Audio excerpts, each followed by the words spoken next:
Welcome to MTBS-TV. I'm Neil Schneider. We've been doing a series about the history of stereoscopic 3D gaming. Last week we talked about PlayStation, Xbox, and Nintendo's start as far as console is concerned when it comes to 3D gaming. And I also mentioned last week that we would talk about the game developer reaction to all this. What do we have in store? So I thought the best way to do this would be to talk about some initiatives in play now to make that will hopefully make 3D gaming a long-term success.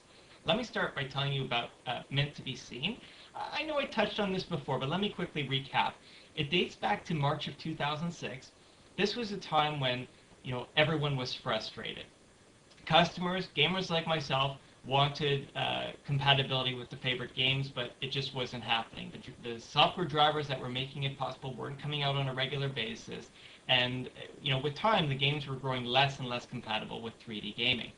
The manufacturers at the time, they were stuck in the research and development markets. They really couldn't get into the consumer products because they didn't have the software support. They didn't have the game developer relationships.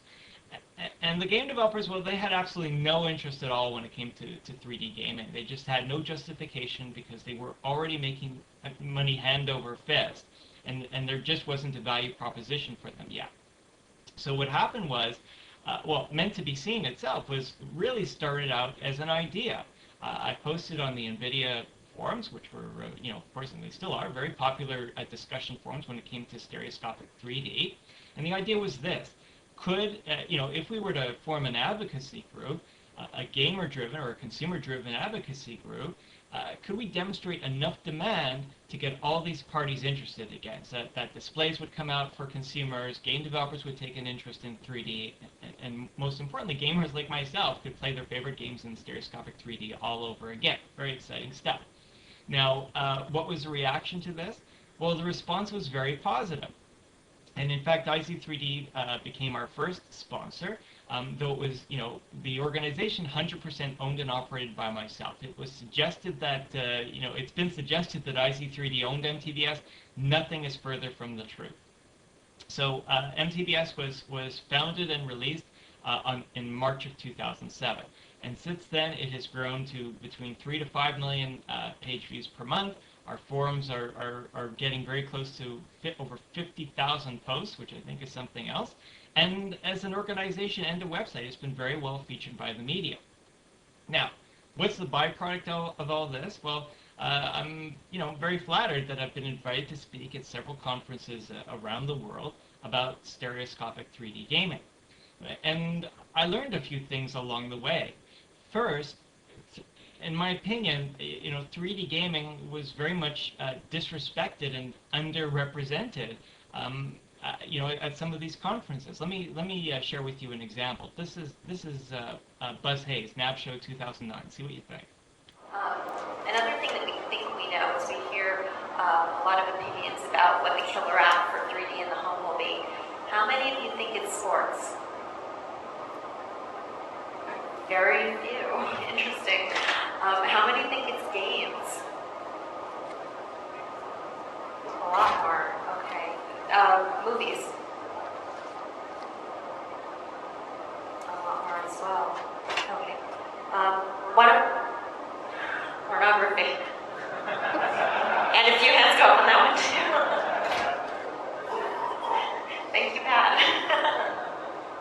I mean, the issue of gamers, there's been a lot of talk of gamers, but don't forget, a lot of gamers love climbing under the table with wire strippers and wire nuts and building their own crazy rig, but the rest of America won't do that. So we have to make sure that when you buy it at Best Buy, because the salesperson probably doesn't know what they're talking about, at least not yet, that you can walk home and plug it in and it works, period.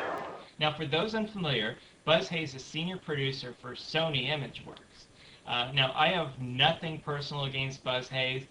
In fact, the sentiments he shared at this conference were probably not unique to him. I'm certain many people in the room were sharing the same opinions about gaming. And I wouldn't be surprised if his sentiments have since changed, given all the industry developments that have happened since then. And just for those unfamiliar, Buzz is a top name in this field. I mean, he was visual effects supervisor for Monster House and Beowulf, really a top name, and it was an honor to have met him. Now, another problem. In the media, gaming has been covered as a single solution product. And credit to NVIDIA for their NVIDIA's GeForce 3D Vision that's been very successfully covered. But the trade-off is it's been as if there's only one solution in the market, and there's nothing further from the truth. And last but not least, maybe it's a symptom of the problem that I'm the only one talking about 3D gaming at these conferences. There wasn't a single organization in existence that could credibly talk about stereoscopic 3D gaming without any vested interest in any one product. So these are very important problems. So had to work fast, made some calls, and had introductory meetings with Next 3D, Sensio, Blitz Game Studios. I won't mention names, but one of the top hardware manufacturers took an interest in as well. And at SIGGRAPH 2009, we announced the Stereoscopic 3D Gaming Alliance. And in a nutshell, its reason for being, it would be to make stereoscopic 3D gaming successful in the home. And it was officially founded as a non-profit organization in January of 2010. Now, my role is I serve as its executive director, and I'm responsible for its day-to-day operation. But I have no voting power within the organization. Our board of directors is actually Sid Bolton, who's the curator for the Personal Computer Museum. John Merritt, our treasurer, he's actually the founder of the Stereoscopic Displays and Applications Conference, over 20 years old. It's the oldest 3D conference in the world. And Mark Finn, publisher for Veritas A Visas, and they also released the Third Dimension newsletter. Very, very credible stuff.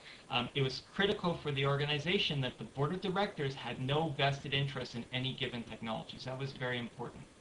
Now, our advisory board includes Dr. John Petty of John Petty Research, Alan Price, Studio CTO for Electronic Arts Canada, Neil Trevitt, President of the Cronus Group, VP of Mobile Content for NVIDIA, Andrew Oliver, CTO, co-founder Blitz Game Studios, and Habib Zargapur, Creative Art Director at Microsoft Games. So there's clearly top credible names working with the S3D Gaming Alliance.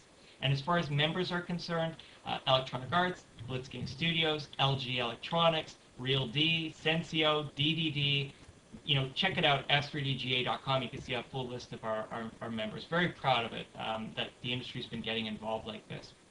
Now, what are our biggest priorities? Well, first and foremost, voice for stereoscopic 3D gaming. Standards are important to us as well, but it's not just a matter of passing a left and right image to the display. That's somewhat easier. What we're looking at are quality expectations, terms of measurement, language. We want to make sure that when an individual works for game developer A, they're speaking the same language when they go to, if they ever move on to game developer B. And consumer outreach, making sure customers know about 3D and they're properly informed to overcome the leading myths and so on. And most important, our core mandate is industry-wide support. So when a game goes out, we want it to work equally well in all the different 3D solutions in the market.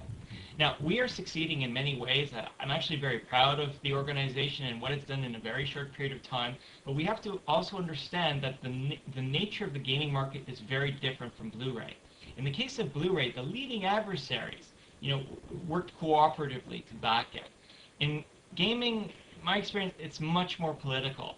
I would go so far as some of the top players are working, going out of their way to avoid working with the other players in the market.